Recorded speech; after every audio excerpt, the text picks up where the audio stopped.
Nung ikaw ba nung bata ka pa, tol, sanay ka ba na nakatingin yung mga tao sa'yo? Kasi ito sa social media ngayon, nakatingin yung mga tao sa'yo. Hindi ka ba... Hindi naman. Hindi ako sanay na nakatingin lahat ng tao sa akin. I'm not the first in class. Hindi rin naman ako laging sumasali sa mga competition, ng mga kung ano-ano. Baga hindi tayo bida-bida pero ewan ko. Pero nung dumami na yung nanonood sa'yo, may iba ka bang parang, medyo weird na naramdaman. Siyempre, hindi ka sanay ng gano'n. Actually, nung una lang, yung mga nagpapapicture. Sige. Doon, yun. Anong pakiramdam nun? Yung nagpapapicture, okay, sige. Ganun ako, okay, nanonood siguro to, pero pa-picture, bakit? Diba? Di mo na ako artista.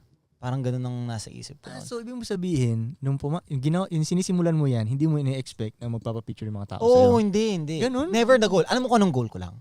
Sabi ko, mag-i-start ako nito, magbo-boom yung brand ko. Yun lang yun. So, yung boom ng brand ko, actually nga, sinabi ko nga, fame, never kong ginusto yan. Or never ko gugustuhin, even right now. Yung fame, parang hindi ko trip eh. Hindi ko trip yung fame. Like, sabi ko nga, that's not what the valuable thing that I got out of this. The valuable thing that I got is I was able to build an empire of people working, doing legitimate business, knowing other people, di ba? Network, ganun. Yun yung sobrang valuable para sa akin.